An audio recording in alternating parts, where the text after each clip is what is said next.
साहेब, मतमोजणीचं जे उद्या होणार होती ती 21 तारखेला गेलेली आहे, तर काय तुमचं म्हणणं आहे? खरंच या ठिकाणी निवडणूक आयोगाच्या बऱ्याच चुका या ठिकाणी झालेल्या आहेत. पहिल्यांदा ऑनलाईन फॉर्म भरण्यासाठी त्यांनी सगळ्यांना आदेश काढला. नंतरच्या काळामध्ये ऑफलाईनला देखील त्यांनी त्या ठिकाणी परमिशन दिले. म्हणजे सुरुवातीलाच निवडणूक आयोग हा संभ्रम अवस्थेत होता. कारण ऑनलाईन फॉर्म भरायला सगळ्यांनी व्यवस्था केली, परत ऑफलाईन फॉर्म भरा, दोन्ही बी भरून घेतले जातील. तुम्हाला ऑफलाईन भरून घ्यायचं होतं तर पहिल्यांदाच घ्यायचं होतं. सगळ्या या महाराष्ट्रातल्या जवळजवळ 350 ते 400 नगरपालिका याचे लाखो हजारो उमेदवार यांच्या सगळ्यांची अडचण खऱ्या अर्थानं एका विचारानं केली. तो विचार होता निवडणूक आयोगाचा आणि तो चुकीचा होता. कारण नंतरच्या काळामध्ये ज्या कोर्ट केस झाल्या त्यांचं म्हणणं असं आहे की 25 तारखेला उमेदवारी घेण्याचा अर्ज मागं घेण्याची संधी होती 25 तारखेपतोर आणि 25 तारखेलाच कोर्टाचा निकाल लागला.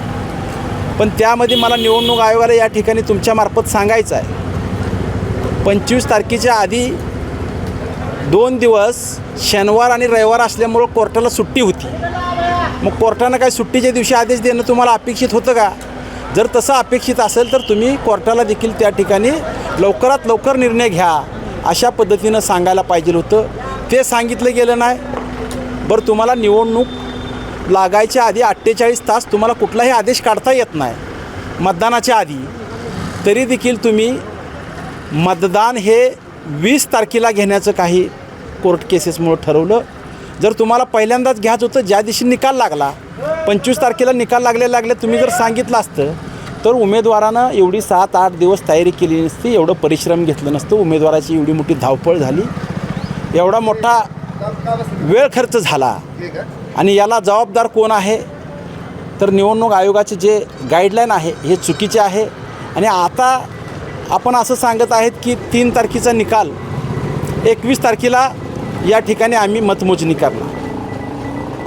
म्हणजे निवडणूक आयोग ज्या दिवशी निवडणूक चालू झाली त्या दिवशीपासून जे संभ्रमात आहे ते निकाल लागोस तर संभ्रमात आहे.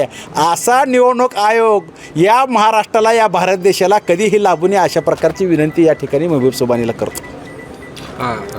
देवेंद्र फडणवीस यांनी प्रतिक्रिया दिली आहे की 20 ते 25 वर्ष झालं स्थानिक स्वराज्य संस्थाच्या निवडणूक पाहतोय, परंतु असं पहिल्यांदाच घडतं आहे. तर हे निकाल पुढे जात आहे, मला सगळी पद्धत योग्य वाटत नाही असं देवेंद्र फडणवीस यांनी. नाही, माझं देखील या मुख्यमंत्री आदरणीय देवेंद्र फडणवीस साहेबांना सांगणं आहे की शासनानं देखील काय निर्णय घ्यायचे असतात, राज्य सरकारनं देखील काय निर्णय घ्यायचे असतात. ते त्या वेळेला ज्या वेळेला निवडणूक लागली जाते त्यावेळेला निवडणूक आयोगाच्या सर्व ताब्यामध्ये असते याची कल्पना आम्हाला आहे. पण एक काळजीवाहू सरकार म्हणून या ठिकाणी आपण देखील त्या ठिकाणी निवडणूक आयोगाला योग्य ते सूचना करायला पाहिजे होत्या.